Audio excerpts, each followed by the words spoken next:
ॐ ॐ आहिष्मा सून्वे पिता प्रिय जत्यापये सखा सखे वरेण्यः।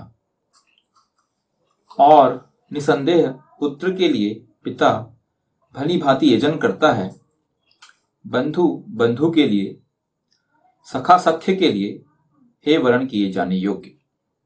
यह ऋग्वेद के प्रथम मंडल के 26वें सूक्त का यह तीसरा मंत्र लिया जा रहा है।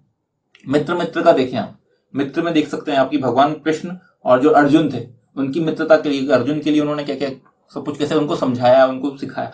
होता यही है कि आप इन रिलेशनशिप्स को, इनको देख के इनके एग्जाम्पल लें और समझे कि ये कैसे हुआ करते थे। भगवान कृष्ण ने या भगवान राम के जो मित्र हुआ करते थे, जैसे सुग्रीव हो गए या वो जो निषाद राज थे, ऐसे जो मित्र हुए भगवान राम के, वो भगवान राम ने कभी किसी को मित्र को छोटा नहीं आका या मित्र को बराबर से दिया। विभीषण के साथ जो मित्रता की इन्होंने, उसमें भी उन्होंने बहुत मित्रता धर्म को तुरंत पूरी तरह से निभाया। तो ये सारे एग्जाम्पल्स को हमें आज की डेट में देखने होंगे और इसके हिसाब से रिलेशनशिप को बिल्ड करना पड़ेगा। होता क्या है, हमारा आज की डेट में जो रिलेशनशिप्स है ये पूरी तरह से इन सब, हम इनके बारे में सोचते ही नहीं है। एक्चुअल में हमें इनसे मतलब ही नहीं है कि भाई ये क्या है। हमारा बस ये है कि यार पैसा आना चाहिए, पैसा मिलते रहना चाहिए, पैसे का फायदा होना चाहिए। और जब हम अर्थ को ही प्राथमिकता देंगे तो आप पाएंगे कि आप ये रिलेशनशिप से भी जाएंगे, रिलेशनशिप तो खराब होंगे ही होंगे। फिर होगा ये कि बाद में जब आपको लगेगा कि यार नहीं यार मैं कहीं गलत था, तब तक आप बहुत लेट हो चुका रहेगा। आजकल होता यही है ना, अगर आप सोचेंगे कि मैं अपने फायदे के लिए अलग हो जाऊं, तो कोई लोग अलग हो जाते हैं, अपने आप को अलग कर लेते हैं अपने फैमिली से। फिर होता यह कि जब उस फैमिली को, जो हम दंपति को परेशानी आने लगती है जीवन में, तो फिर वो फैमिली वाले जो है, आपके माता पिता या आपका भाई है या भाई बहन है, ये सब भी आपकी हेल्प नहीं कर सकते या करना चाहते भी तो नहीं करेंगे, क्योंकि आपने अपने रिलेशनशिप को इतना खराब कर लिया। क्यों? इसलिए क्योंकि सिर्फ और सिर्फ आप सोचते थे कि फाइनेंशियली मुझे फायदा इससे नहीं मिल पा रहा था। हर फायदे को फाइनेंशियली ना देखते हुए आप अपने रिलेशनशिप को अपने धर्म की प्राथमिकता के, इनके फायदे के बारे में तो सोचें। अगर हम संयुक्त परिवार के फायदे के बारे में सोचेंगे तो हमें मालूम चलेगा कि संयुक्त परिवार में एक, कल को हमारे परिवार में एक नई संतान होती है, कोई एक नया बच्चा पैदा हुआ किसी भाई का, तो आप देखेंगे कि उसका जो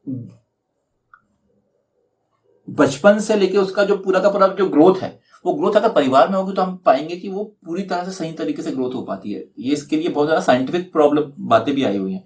इसमें ये चीज आई है कि अगर जो डॉक्टर्स बताते हैं बच्चों के लिए कि जो बच्चा, माता पिता जो, जिसके बच्चे दोनों के मतलब माता पिता जो हैं दोनों ही अगर जॉब में करते हैं, नौकरी कर रहे हैं और उनके बच्चे के लिए उनका जो टाइम नहीं मिल पा रहा है अगर, तो ऐसे बच्चों की जो ग्रोथ है वो बहुत ही स्लो रहती है, क्योंकि वो उनको पता ही नहीं कि किस तरीके से बिहेव करना है लोगों से। क्योंकि क्या है, बच्चा बड़ा हो रहा है तो उसे तो अपने आसपास ना परिवार दिख रहा है, ना माता पिता दिख रहे हैं, कोई नहीं दिख रहा है। वो तो बस किसी एक प्ले स्कूल में है या कहीं एक किसी जगह क्लच में है, ऐसी जगह पे है, वहां पे बच्चे को पल रहा है वो। तो उसे पता ही नहीं कि फैमिली वैल्यूज क्या होते हैं, उसे पता नहीं कि कैसे मुझे लोगों से रिएक्ट करना है, मिलना है। आज की डेट में वही अगर बच्चा पूरे संयुक्त परिवार में पैदा होकर आगे बढ़े तो आप पाएंगे उसकी ग्रोथ बहुत स्पीडली होती है। क्यों होती है? क्योंकि उसमें दादी दादा, चाचा चाची, बुआ, सब लोग ये सारे के सारे हैं उस बच्चे की ग्रोथ के लिए, उस बच्चे को संभालने के लिए, उस बच्चे को सही आगे बढ़ने के लिए। तो जैसे जैसे हम इन चीजों से फाइनेंशियली सोच के, तो हम सोच रहे हैं कि इन चीजों से हमें फायदा होगा कि हम 2 लोग हो जाएंगे, 2 के हमारा एक बच्चा होगा, हम उसको अच्छे से ग्रोथ करेंगे, उसकी शिक्षा में, उसके आगे बढ़ के उसमें हम पैसे लगा के उसको और अच्छा बढ़ाएंगे। ये हम सोच तो रहे हैं कि हम पैसा बचेगा हमारा तो हम इसमें लगाएंगे, स्पेंड करेंगे, लेकिन एक्चुअल में उसकी जो बौद्धिक विकास होना चाहिए बच्चे का, वो बौद्धिक विकास हमेशा मिसिंग होगा अगर आप अकेले रहते हैं। अगर आप अपना एक न्यूक्लियर फैमिली में रहते हैं तो आपको ये सब चीजों का परेशानी होगी। वही अगर आप एक संयुक्त परिवार में रहेगा, ज्वाइंट फैमिली में रहेंगे, तो आप पाएंगे इन चीजों से आपके बच्चे को भी ग्रोथ स्पीड से होती है। तो ये सब एक एग्जाम्पल है जो कि हम बता रहे हैं, यहाँ पे डिस्कस कर रहे हैं। क्यों? क्योंकि जो यहाँ पे पॉइंट वही है, पॉइंट यहाँ पे ये बोला गया है कि जो रिलेशनशिप्स हैं उनको इनकैश ना करके उनकी एक्चुअल रीजंस को समझें और उसके हिसाब से उस पर आगे बढ़ के काम करें, उनको सही करने की कोशिश करें। हर चीज को पैसों की तरह नहीं तोलना है, यहां पे यही बोला गया। किंतु वर्तमान समय में स्वार्थपूर्ण चिंतन और व्यावसायिक सोच ने यह व्यवस्था छिन्न भिन्न कर दिया है। आज पिता पुत्र में मतभेद है, दोनों एक दूसरे के लिए अमंगल कामनाएं करते हैं। तथा भाई भाई के विरुद्ध षड्यंत्र करते हैं। मित्र ही मित्र को धोखा देता है तथा अवसर मिलने पर उसकी पीठ में छुरा घोंपने से नहीं हिचकिचाता। यह सब वर्तमान समय में इसलिए हो रहा है क्योंकि व्यक्ति ईशान परब्रह्म परमात्मा का यजन नहीं करता। तो वही है, जैसे मैंने स्टार्टिंग में ये बात किया गया था कि अगर ईशान परिधान, ईश्वर के प्रति आपकी आस्था में जहां पे कमी आएगी तो आपके अंदर जो इंसानियत है उस इंसानियत के अंदर भी कमी ऑटोमेटिकली आएगी। और जहां पे इंसानियत के अंदर कमी आएगी तो आप हमेशा हर चीज को नापने तोलने लगेंगे, रिलेशनशिप्स को भी नापने तोलने लगेंगे, और यही धीरे धीरे ह्रास की तरफ जाता है, धीरे धीरे हम पतन की तरफ जाते हैं, धीरे धीरे हम डिक्रीज करते हैं अपनी इन चीजों को।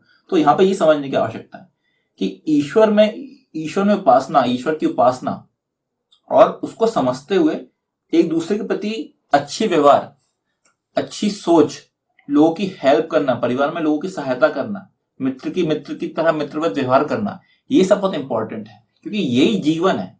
जीवन ये नहीं है कि आप यहां से जो पैसे कमाएंगे उसका ये जीवन, क्योंकि पैसा तो सब यहीं रह जाने वाला। देखिए ये सब चीजें आज की डेट में नया जो पीढ़ी है, नया युवा है, नए युवा को ही लगता है कि मैं कैसे पैसे ज्यादा कमा लूं, और इसके लिए आपकी सोच थोड़ी सी फाइनेंशियल हो चुकी है।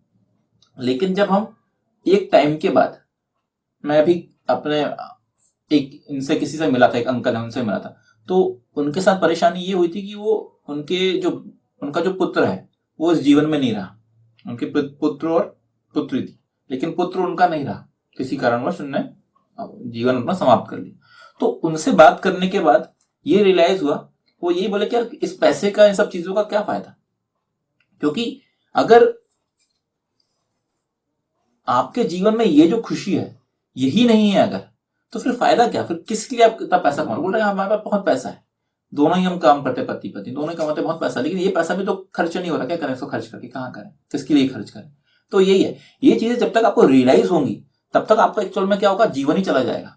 आप 50-60 साल के हो जाएंगे और आपको रियलाइज होगा मैंने तो अपनी पूरी फैमिली को ही बर्बाद कर दी, या मैंने अपनी फैमिली से जो मुझे खुशी सुख मिलना चाहिए था, जो एक्चुअल सुख होता है, वो मैंने उसको कहीं ना कहीं पीछे रख के फाइनेंशियली तौर पे ज्यादा आगे अपने आप को ध्यान दिया कि मुझे बस पैसा कमाना है। तो ये जब चीजें होती हैं तो फिर कोई मतलब नहीं, जीवन आपका तब तक खराब हो चुका है जब तक आपका जीवन ऑलमोस्ट एंडिंग पे आ गया। 60 साल 70 साल जीते, अगले 10-20 साल की और बात है।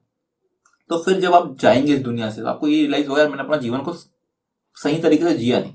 तो जीवन जीने के लिए ये जो वेद मंत्र हैं, ये जो बातें हैं, ये इसलिए बताई गई हैं क्योंकि आप इन सोचों में आज पढ़ेंगे, आज की जो जनरेशन है, आज की जो नए लोग हैं, वो इन चीजों में इनका फेस कर रहे हैं, इनमें परेशानी उनको आ रही है, लेकिन उनको कहीं ना कहीं इस चीज का रियलाइजेशन बहुत जरूरी है, और इसके लिए ये सब वेद मंत्र बहुत काम आते हैं।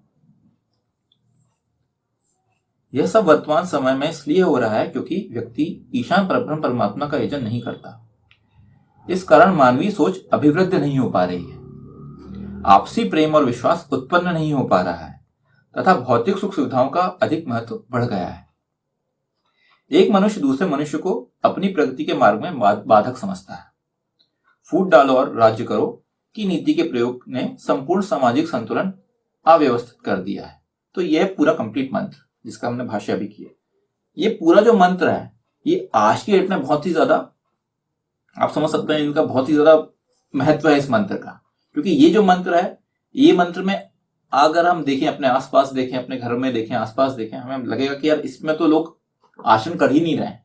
और हर एक वेद मंत्र का उस पे आचरण, उसमें आचरण ना करने का बहुत ज्यादा इंपैक्ट पड़ता है। अगर आप इस वेद मंत्र पे आचरण करेंगे तो आप पाएंगे अल्टीमेटली जब आप इस जीवन से जाएंगे तो आपको रियलाइज होगा नहीं मैंने एक अच्छा जीवन जिया। और वहीं अगर आप इस मंत्र पे आचरण नहीं करेंगे, आपके अपने पिता के साथ या आपके पुत्र के साथ, आपके भाई के साथ, अपने मित्र के साथ संबंध अगर अच्छे नहीं है, आप अपने संबंधों को पैसों के बेसिस पे तौलते हैं, तो आपको बाद में रियलाइज होगा यार इसका कोई मतलब ही नहीं रहा, क्योंकि ये जो रिलेशनशिप थे इन्हीं का तो मुझे फायदा था। हर चीज पैसों के बस पे अगर आप सोचेंगे तो आप एक्चुअल खुशी जो है, एक्चुअल जो खुशी होनी चाहिए उस हमेशा वो आपको हमेशा मिसिंग रहेगी। तो उसके लिए आज की डेट में हमें समझने की आवश्यकता है कि ये सब चीजें ठीक है, फाइनेंशियली धर्म के बाद अर्थ होना चाहिए। अर्थ हमें ये नहीं बोल रहे कि आप अपने पैसों की तरफ ध्यान मत दो, पैसा तो बहुत इंपॉर्टेंट है और आज की डेट में पैसा सबसे इंपॉर्टेंट चीज मानी जा सकती है, लेकिन धर्म को कभी नहीं छोड़ना है। धर्म हमेशा पहला ही रहेगा, उसके बाद ही अर्थ आएगा। अगर आपका ऑर्डर कहीं ना कहीं चेंज हुआ तो आपके लाइफ में परेशानी हमेशा रहेगी। तो आप पैसा कमाइए, पैसे की तरफ ध्यान दीजिए, लेकिन पैसे के साथ साथ, अर्थ के साथ साथ आपका जो धर्म है वो हमेशा एक कदम आगे रहना चाहिए। धर्म के हिसाब से अगर आपकी अर्थ की नीतियां रहेंगी तो आप पाएंगे आपका जीवन हमेशा सुखमय रहेगा। और उसमें अगर थोड़ा भी आपने ऑर्डर चेंज कर दिया तो फिर वो लाइफ एक्चुअल में खराब हो रही है, फिर लाइफ खराब हो ही रही है एक्चुअल में, इस पूरी की पूरी सोसाइटी की लाइफ खराब हो रही है, लोगों की लाइफ खराब हो रही है। और फिर उसी कारण फिर आत्महत्या हो गई या डिप्रेशन हो गया या बहुत अलग अलग। आजकल क्या डिप्रेशन सिर्फ डिप्रेशन नहीं रहा, आजकल ये सब चीजें जिसे हम बोलते हैं कि लाइफस्टाइल डिसीजेस आ गई हैं, जो लोगों को परेशानी, जो शुगर और जो बीपी की परेशानी है, वो ये सब तो सोच के कारण, आपकी सोच इतना ज्यादा सोच रहे हैं आप ये सब चीजों के बारे में, डिप्रेशन में जा रहे हैं। डिप्रेशन में नहीं जा रहे हैं तो आप अपना बीपी शुगर को हाई कर ले रहे हैं। ये सब इन्हीं सब के कारण हो रहा है। तो ये है बहुत बेसिक चीज है, बहुत सिंपल सी बात है जिससे अपना स्वास्थ्य में भी सुधार कर सकते हैं, लेकिन इस तरफ हम सोचना ही नहीं चाहते। हमारी सोच सिर्फ और सिर्फ पैसों के प्रति है। हम सुबह से लेकर शाम तक, ये रात तक यही सोचते हैं यार कितना क्या पैसा, क्या हुआ आज, क्या हुआ, कैसा क्या हुआ, हम यही सोचते हैं। हम ये नहीं सोचते कि आज मैंने अपने पिता के साथ कैसा व्यवहार किया, भाई के साथ कैसा व्यवहार किया, मित्र के साथ कैसा व्यवहार किया। इस बारे में भी सोचिए, रिलेशनशिप के बारे में सोचिए। इनसे सुख प्राप्त करिए, अपने बच्चे से सुख प्राप्त करिए, अपनी पत्नी के साथ सुख प्राप्त करिए, उनसे बात करिए, उनके साथ अपने चीजों को शेयर करिए। और ऑब्वियसली पैसा तो आपको कमाना ही है, उसको हम ये नहीं बोल रहा, हिंदू धर्म कभी ये नहीं बोलता कि पैसे को आप पीछे रखना। पैसा तो धर्म के बाद अर्थ ही आया है और कोई चीज नहीं आई है। तो इसके लिए ऑर्डर बस को इंपॉर्टेंट है, उसको मैनेज करिए और अपने जीवन को सुखमय बनाइए। यही एक्चुअल में वेद चाहता है। वेद यही बताना चाहता है कि आप अपना जीवन को सुखमय बनाइए, और उसमें कहीं ना कहीं कुछ कुछ गड़बड़ हो गया तो ये जो वेद मंत्र हैं ये आपको एक्चुअल में वापस से बताते हैं, सिखाते हैं कि भाई आप कहाँ मिस कर रहे हैं, उनको देखकर वापस से अपने जीवन को सही करिए।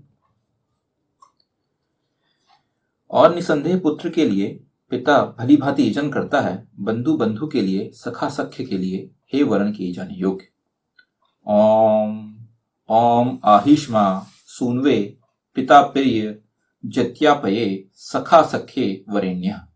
ओम।